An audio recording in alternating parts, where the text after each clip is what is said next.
Great, thanks, Marie. So wanted to just take a moment here and familiarize everybody with who ILSI North America is and what it is that we do. We are a nonprofit scientific organization that advances food safety and nutrition science for the benefit of public health.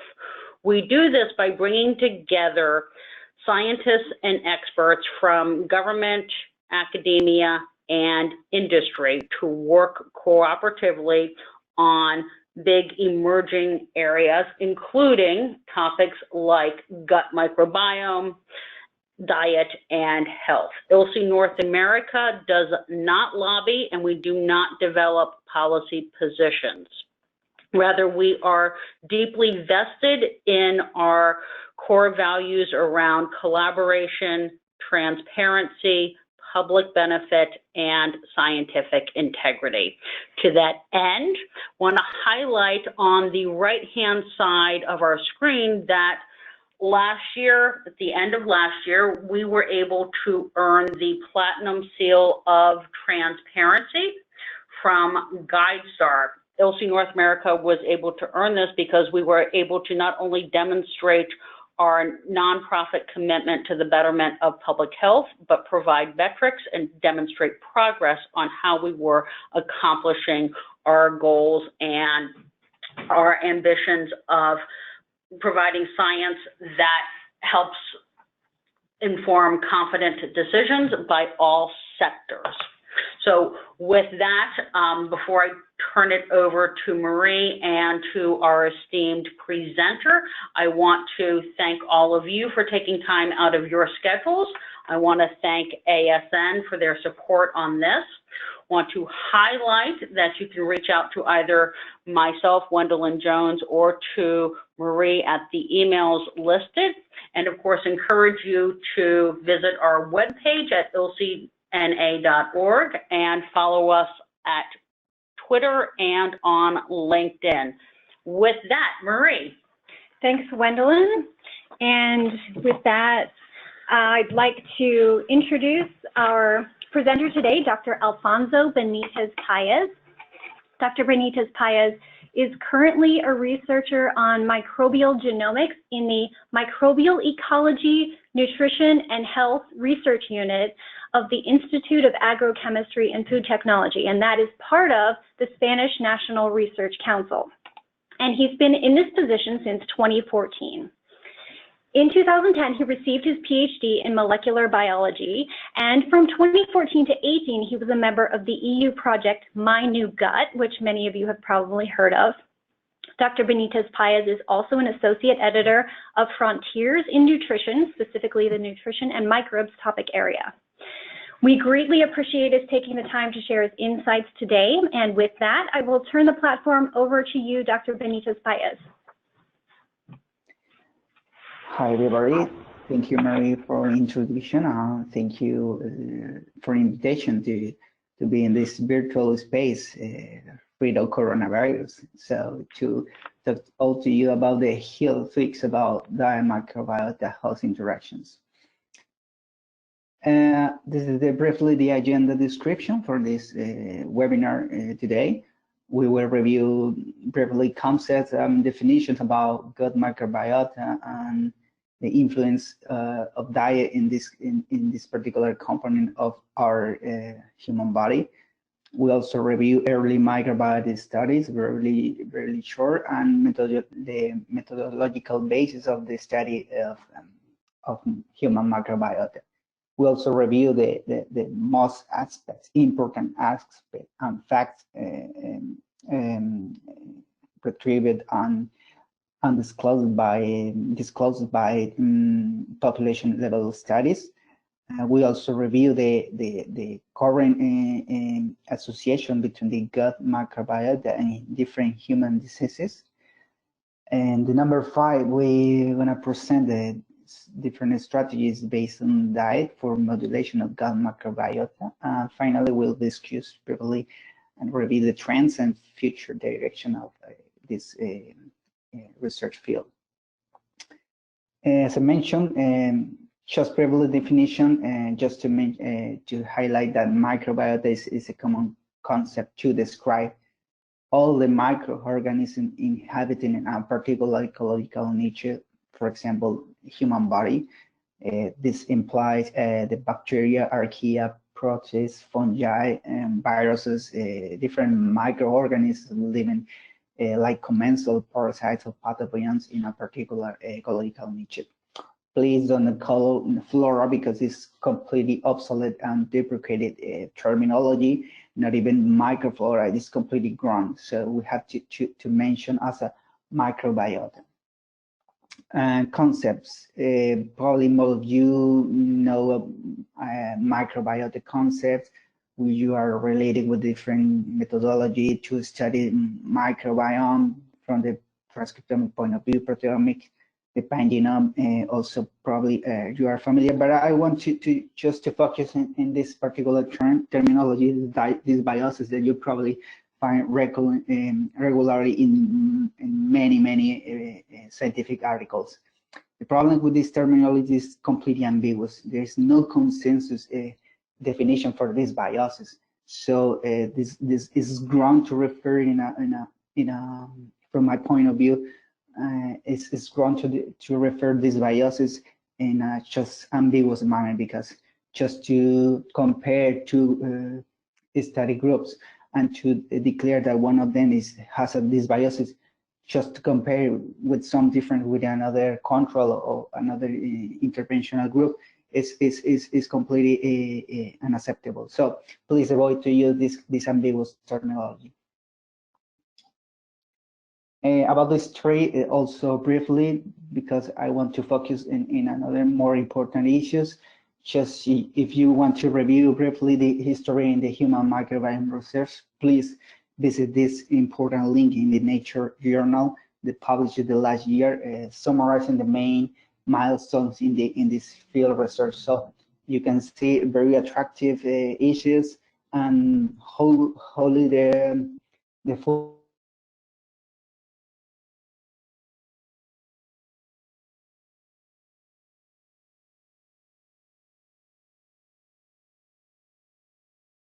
And finally, I want to highlight the main technology to study human microbiota right now. This is probably you know that most of the study are focused to analyze the bacterial 16S ribosome RNA gene. So this technology is probably the most used because what is cost effective in the terms that they can say who's there in the sample that you are analyzing with a very low price per sample. So probably the main condition to spread the spread of this technology across all the studies in human regarding with the human microbiota. So to enter in the more important issues about the gut microbiota research field and interaction with the gut and other environmental factors, I want to present you some of the most relevant results about studies at the population level regarding the distribution of the gut microbiota across different populations and the association with particular issues and covariates of this important data. First of all, the importance of this kind of level are closer to and permit the common microbiota or assess the common microbiota profiles, and despite the great individual specificity variability, because probably you know that the microbiota data is individual specific. The variation across the one population is very high. So this kind of studies permit comparing between population, get particular signals inside of the population or inside of the particular group you are interested in studying.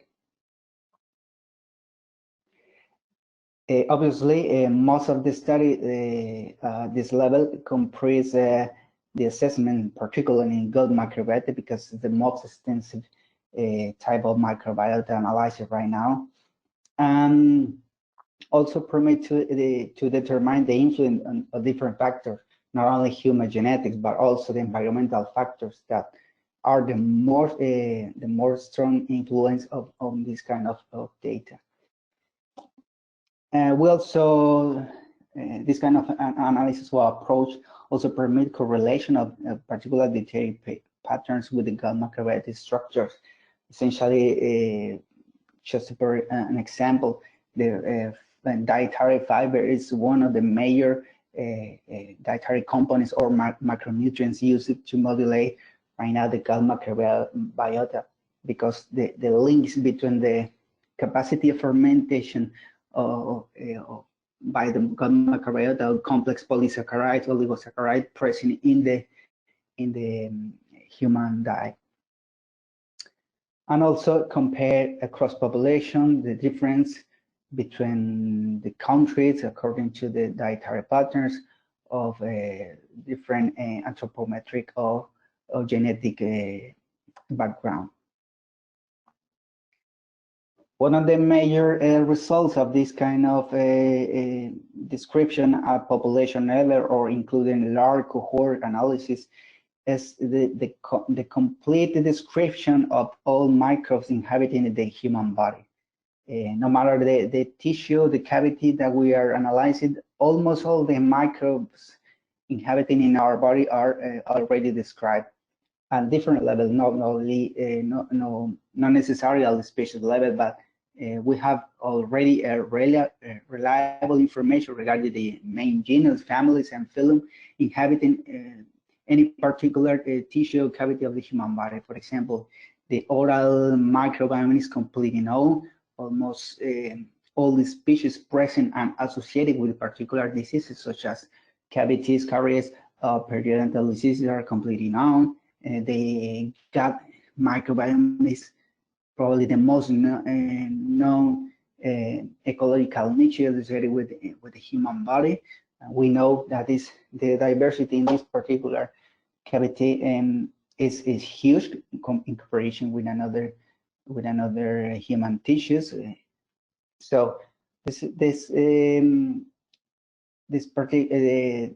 great scale of the human studies have permitted to describe almost entirely the repertoire of microorganisms inhabiting in a symbiotic manner with us.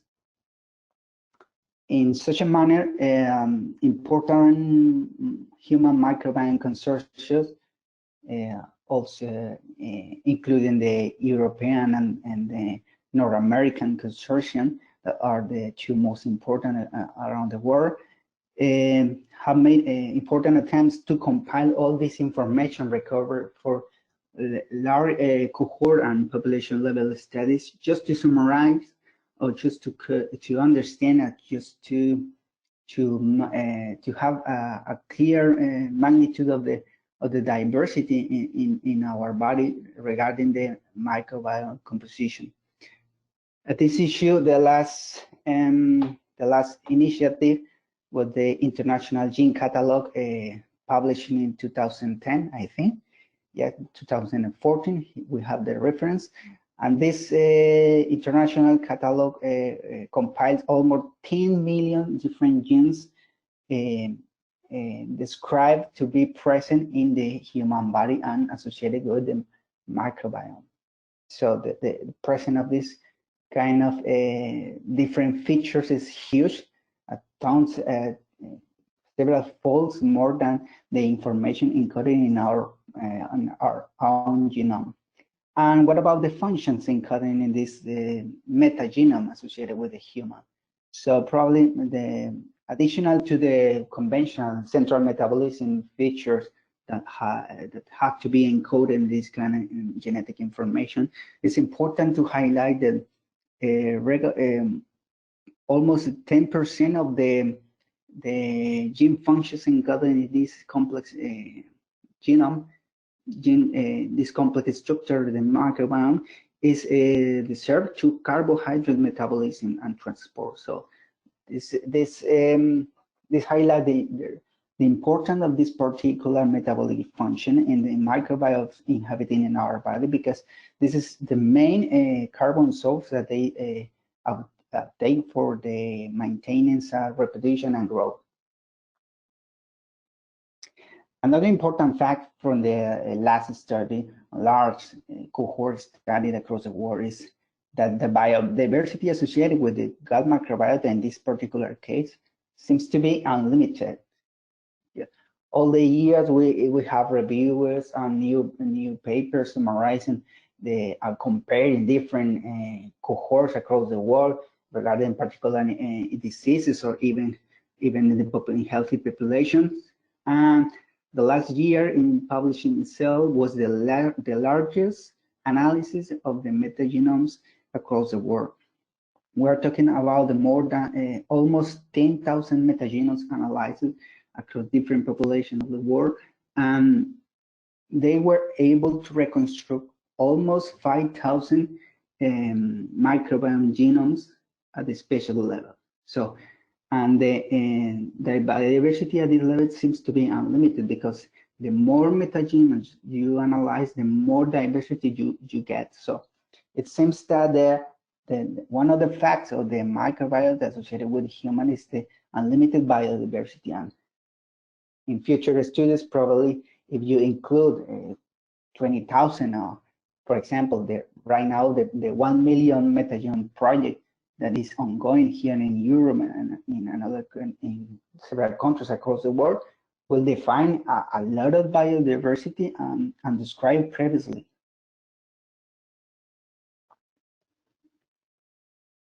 One of the key studies in the last year was the description of several covariates that explain the diversity of the human microbiota.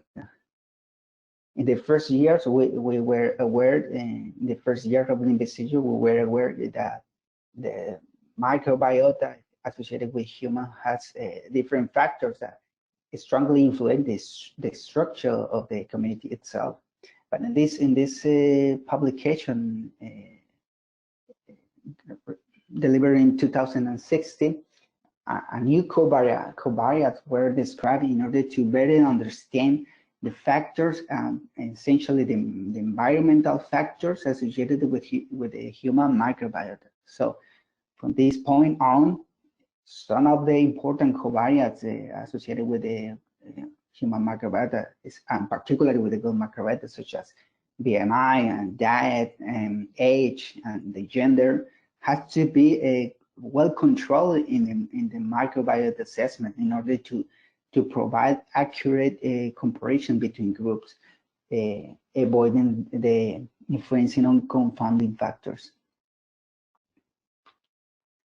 Another important feature of the human microbiota is the influence of environment factors has over there. So the best exemplification of this is probably these studies in traditional population when compared with the westernized societies, where the dietary patterns difference between both population are completely reflected in the structure of the human gut microbiota. In this particular case, the assessment of traditional populations such as hunter-gatherer of Tanzania exemplifies the enrichment of in gut microbiome that fits with the dietary pattern of these particular people in such a way. We have a predominant presence of, for example, Prevotella species that are enriching in genes deserved to complex carbohydrate metabolism, and it's completely different than microbiota observing westernized population, where the main dietary pattern is based on fat-enriched diets and refined sugars. Additional to this, to reinforce the influence of the diet on the human gut microbiota is the study of seasonal cycling and this particular species. If you take a look in this particular plot, you have the change in the gut microbiota community across the different seasonal cycles that suffer this population and influenced directly by the environmental factors. So you have the strong changes in the gut microbiota community depending if you have the dry season or the wet season, where the sources of food are quite different, because in wet, for example, you have more available of fruits, small fruit, and in the dry season you get more availability of, you have to change the dietary patterns to utilization of animal protein.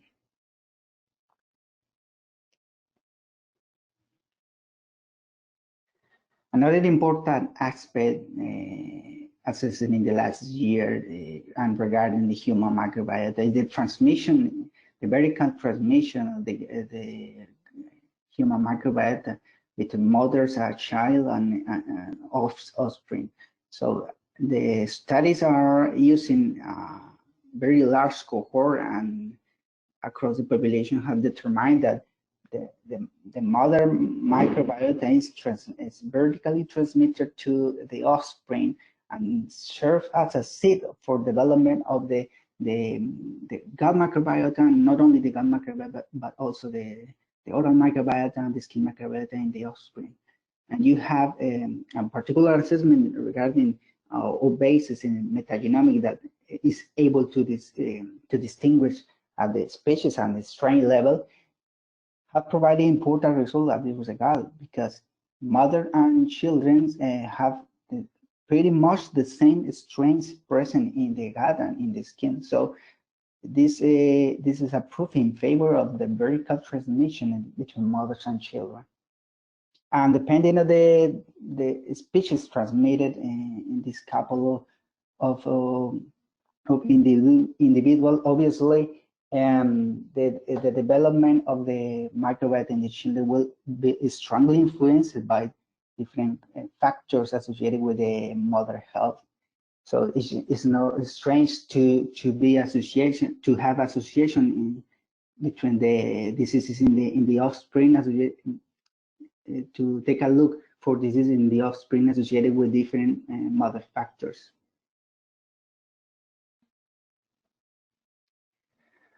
We also have recovered important relationships between the human microbiota and particular species.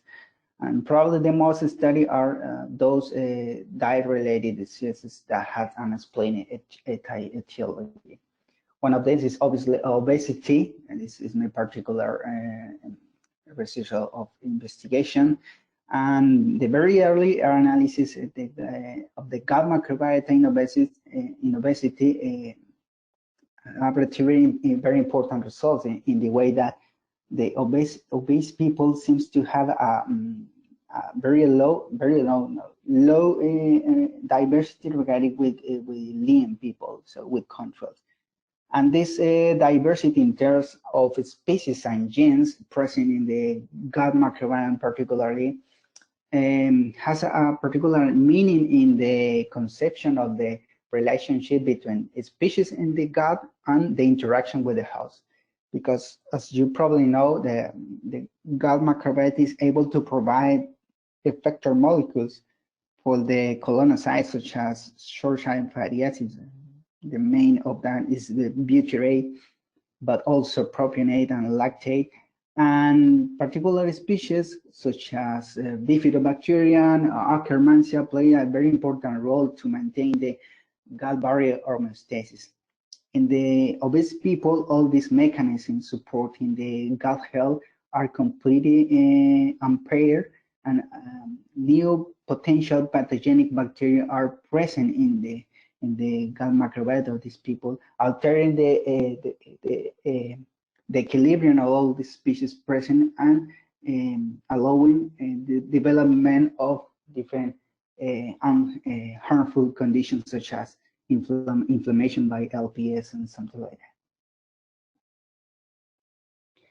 But not only obesity has been evaluated in depth regarding the gut microbiota, but also another important diseases associated with this first conditions, such as type 2 diabetes, in which, in this case, the main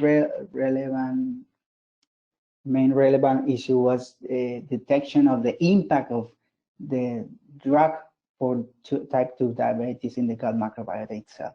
But not only this kind of impact, for example, the metformin, but recent studies have described that non-antibiotic drugs used regularly for treatment of different human diseases have a strong influence in the human gut bacteria, and sometimes inhibit the presence of very critical species for maintaining the gut health. So this kind of studies have paved the way and open a highway of investigation for the impact of different treatments associated with completely different maladies, different than diet-associated maladies in the human microbiome and by extension in our gut health. I also want to describe briefly the gut microbiota studies in the frame of the Dietary studies. And particularly this kind of cohort is the type 1 diabetes in children. And the studies of the gut microbiota probably have no very clear association with particular species with disease.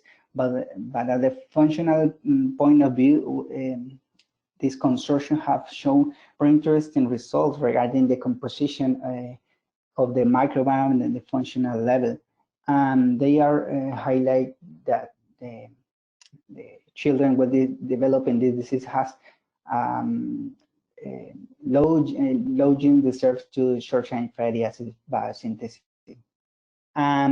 Different covariates are also associated with the development of disease. For example, the breast milk feeding is a very critical factor in the development of this kind of condition. The colorectal cancer is probably one of the studies better assessed in terms of the influence of the gut microbiota and the evolution and the onset and evolution of this kind of diseases. These results came from different approaches, individual approaches in different cohorts, but robust information or robust evidence came from the metagenomic and meta-analysis carried out in different cohorts across the world. A couple of studies published the last year in the same journal, Nature Medicine. A couple of teams were able to recover unified signals regarding the particular species associated with this colorectal cancer across the different human cohorts. And the results in terms of the pointed out particular species as a Fusobacterium Collinsella are quite interesting regarding that by different approaches and taking into account different population data, they were to pointed out the same microbes with a strong evidence to influence the development, the onset and development of this disease condition. We have also assessment in IBD and IBS maladies, but not only pointed out a particular species, but also declaring the difference in metabolism composition in the samples obtained from controls and for example, patients suffering ulcerative colitis or Crohn's diseases. Particular metabolism size sphingolipids are quite high in the Crohn's disease compared with controls, and also in the ulcerative colitis. And this particular metabolic signature can be associated with particular species in an indirect mode. And also the association with the irritable bowel syndrome, where several genus and species are are associated and are being disclosed to be depleted, and in particular cases of Crohn's disease, for example, the blue points indicate the species depleted in every single case. Just to review, or just to enter in the particular research field in where I work in is the dietary-based strategies for modulation of the gut microbiota. So probably you know that the non-digestible fiber is the main fuel for gut microbiota, and in such a way, this is the preferred macronutrient used in the different clinical trials to modulate the gut microbiota in order to exert healthy effects on the gut health. Also, it's based on the large epidemiological studies that indicate that sustained intake of dietary fiber protects against obesity, type 2 diabetes, and against cardiovascular diseases. In the year 2016, we published a review in Transient Food Science and Technology, where we review a lot of clinical trials using different dietary fiber components, such as whole grain, unily fructooligosaccharides, oligofructosaccharides, GOS, axos, and resistant starch. And all of them present a common signal or common impact in the gut microbiome, that is a particular bifidogenic effect of the fiber in the gut microbiome. And sometimes this bifidogenic effect is not translated in the amelioration of different metabolic parameters regarding with obesity or metabolic syndrome and analysis in this particular clinical trials. But the different correlation between important species such as Plautia, Eubacterium that are recognized butyrate producers are correlated with the improvement of plasma glucose even in the inflammatory markers. It shows. So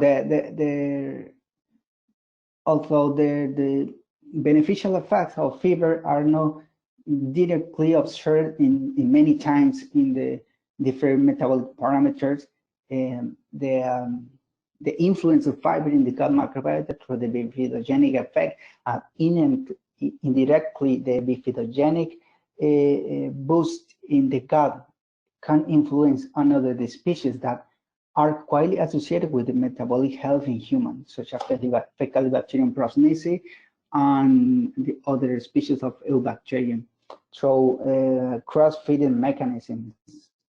In such a way, we understand from the dozens studies that butyrate is probably the main effector molecule resulting from the dietary fiber consumption in humans, because the gut microbiota is able to fermentate this fiber coming from different plant origin, and the direct production of butyrate has different impact on the health at different levels.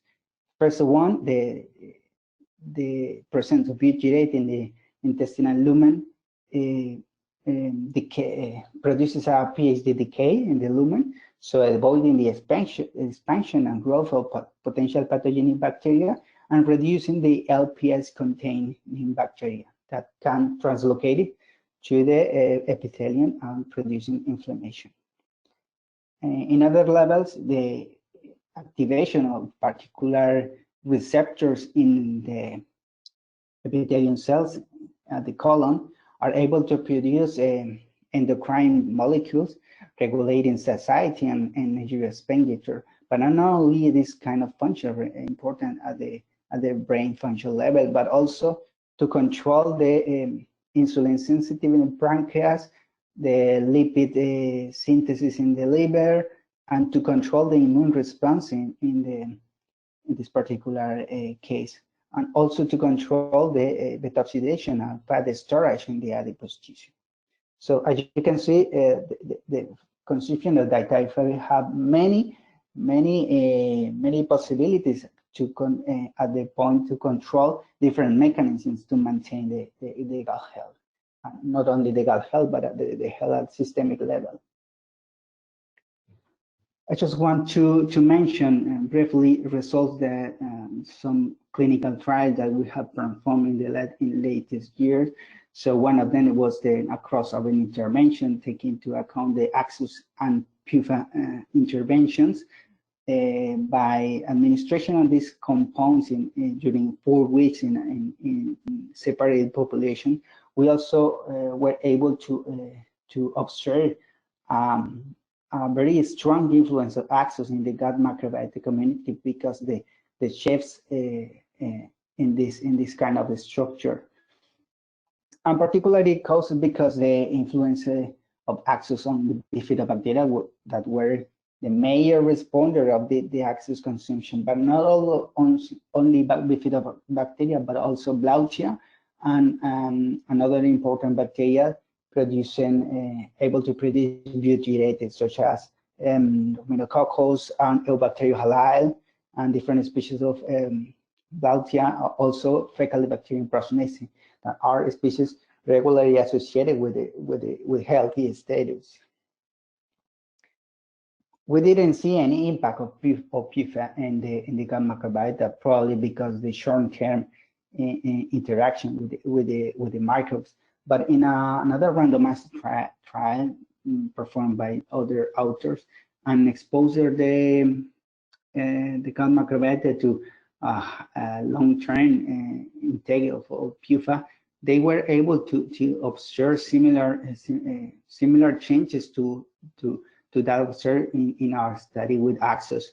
In such a case, the bifidobacteria, Succinivibrio, Silivibrio, and many others butyrated producers were able to respond positively to the PUFA intake. But not only the fiber is able to modulate the gut microbiota, but also the caloric restriction itself is able to modulate in an important manner the gut microbiota and to reproduce and to translate into the more visible changes at the adiposity and metabolic level. In a recent clinical trial using calorie restriction in combination with fiber supplementation, we see a very strong influence of calorie restriction, particularly in most of the anthropometric measures, as well as in the lipid profile and glucose homeostasis markers.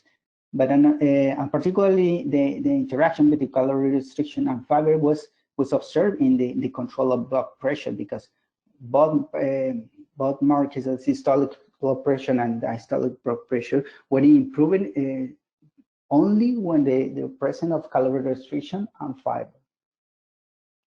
And this study was also important because apart from the influence of diet and time exposition of fiber to the gut microbiota, we recovered that sex was a very important factor influencing the gut microbiota and influencing the amelioration of different markers analyzed for this cohort. And globally, we observed that the presence of fiber in the calorie restriction regimen was influencing positively the abundance of Parabacteroides, a member of the Bacteroidetes phylum that is recognized by enriching in a lot of metabolic pathways associated with degradation of complex polysaccharides, as well as obviously the expected bifidobacterian or bifidogenic effect of the fiber, and interestingly the reduction of bilophila species associated with the inflammation in adipose tissue. We also have associated important the change in the phenotype from the lean to obese phenotype in children. And we were able to distinguish particular microbiota communities or particular gut microbiota signatures associated with the maintenance of the lean phenotype across the time, and in comparison with those communities associated with the transition from lean to obese phenotype. And particularly, this kind of microbial structure associated with the transition between lean to obese phenotype were correlated with the development of inflammatory markers in this kind of in this population. So probably the link between these communities and the inflammatory markers are very strong. And we also retrieve association not only between these kind of markers, but also in response to the dietary patterns characteristic of these different groups of children. In those, we discovered that the intake of in particular the simple carbohydrate or refined sugars were high in the population or in the children with transition between lean and obese phenotype. And the consumption of fiber was inversely correlated, being higher in the lean maintaining phenotype children. Finally, I want to introduce the current trends and future direction in this kind of research field. And one of the main fields to investigate in the next year is the strain level variation and the gut microbiota. It's necessary to refine the tools and the technology to describe the microbial community at the strain level, because this will permit to determine better association between microbe and host with the diet. This is a very nice example published the last year by the Nicola Segata group in Trento University in Italy, where they discovered the variability of Probiotica copri. The species are strongly associated with fiber consumption, and they are able to disclose that even vegans, vegetarians, and omnivores contain different Probiotica copri species. And this is reflected directly in the functional composition of every single strains associated with every single group. Another important key issue is the integrative biology in the next years. The integrative human microbiome program was started months ago, and right now we are developing a laboratory study combining different multivariate data.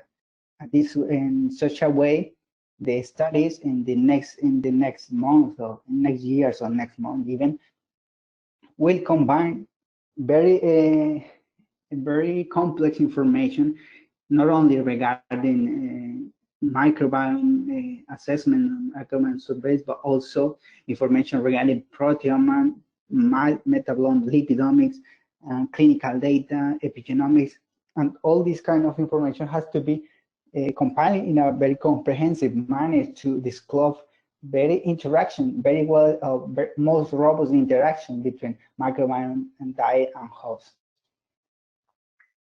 Examples of this kind of interaction have published very recently in the case of multi-omics assessment in inflammatory bowel diseases.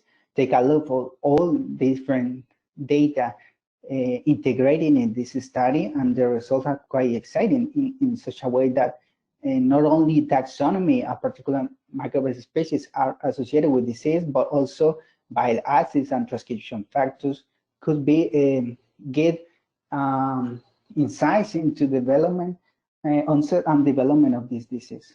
We have published recently the multi-omic assessment in the Axis intervention, and all the information regarding metagenome, lipidomics, and metabolomics converge in a one unique signal is the improvement in the glucose homeostasis in these overweight patients. But not only multi-omics, but also the development of next generation probiotics. Probably you must know the different studies performing in Akkermansia associated with the obesity and improvement of glucose homeostasis in humans and animal models, as well as Eubacterium halai.